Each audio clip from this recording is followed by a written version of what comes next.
میں بڑا جلدی گزر رہا ہوں. سب سے زیادہ چاہا کسے؟ سب سے زیادہ چاہا کسے؟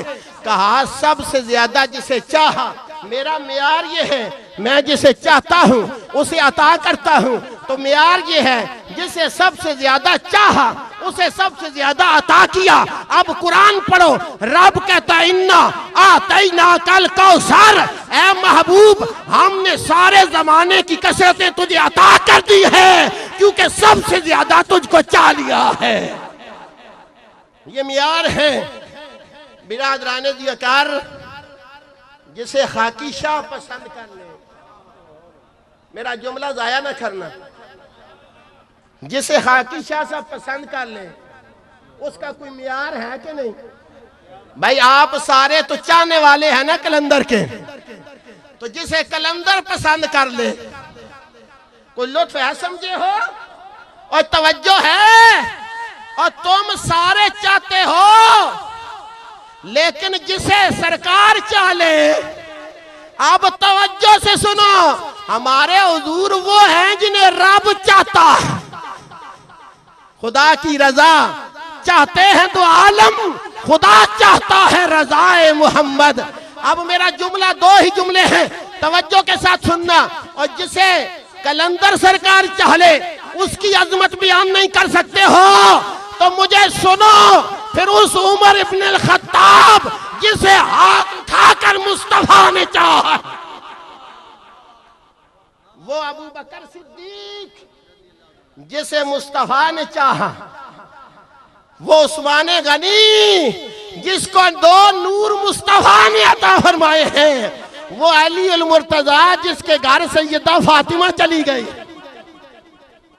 یہ معیار یاد رکھو. پہلی بنیاد میں نے عقیدے کی عرض کر دی. توحید ہمارا عقیدہ ہے جس کو جو ملتا ہے خدا دیتا ہے. خدا نے سب کچھ مصطفیٰ کو عطا فرمایا ہے اور مصطفیٰ سے بڑا آستانہ کسی کا نہیں ہے. لہذا اس دروازے پہ جو 1 منٹ کا صحابی ہے، 1 منٹ کا صحابی کائنات کے کروڑوں ولیوں سے اس کے پاؤں کی خاک افضل ہے. جو 1 منٹ کا صحابی ہے، 1 منٹ کا. یہ معیار ہے اہل اسلام. جو 1 منٹ کا صحابی ہے اس کی عظمت کوئی نہیں بیان کر سکتا. تو جسے گود کے اندر پالے ہی مصطفیٰ، جسے گود کے اندر پالے ہی مصطفیٰ، ان کی عظمت، ان کی رفعت، ان کا معیار حق کیا ہو سکتا ہے؟ برادران دیوکار مصطفیٰ کریم نے فرمایا میں تم میں 2 بھاری چیزیں چھوڑ کے جا رہا ہوں. ایک میرا قرآن، دوسری میری اہل بیت. میں ذرا اس حدیث کو کھول کے آپ سے اجازت چاہوں گا. یہ حدیث آپ نے سنی، بڑی تواتر کے ساتھ ملتی ہے. ایک میرا قرآن، ایک میری اہل بیت. اب توجہ کرنا، مصطفیٰ نے لفظ استعمال کیا بھاری. 2 بھاری چیزیں چھوڑ کے جا رہا ہوں. اب توجہ سے سننا، قرآن کا وزن بتا دوں تو اہل بیت کا وزن خود بخود سمجھ آ جائے گا. نہیں سمجھے ہو بھائی؟ قرآن کا وزن سمجھ آئے تو اہل بیت کا وزن سمجھ آئے گا.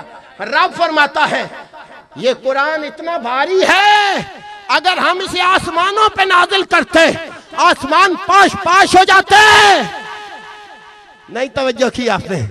اگر ہم اس قرآن کو پہاڑوں پہ نازل کرتے پہاڑ ریزہ ریزہ ہو جاتے. اوے لوگوں، رب نے کہا 2 بھاری چیزیں چھوڑ کے، مصطفیٰ نے کہا 2 بھاری چیزیں، ایک قرآن، ایک اہل بیت. اور قرآن کا وزن ذرا کرنا، آسمان پہ آئے آسمان ریزہ ریزہ، زمین پہ آئے زمین ریزہ ریزہ. یا اللہ پھر کدھر کیا؟ کہا ہم نے قلب مصطفیٰ پہ نازل فرما دیا، قلب مصطفیٰ پہ نازل فرما دیا ہے. اب وہ بھاری چیز جسے کائنات نہیں اٹھا سکتی وہ مصطفیٰ کے سینے کے اندر ہے اور وہ اہل بیت مصطفیٰ کے کندھوں کے اوپر ہے.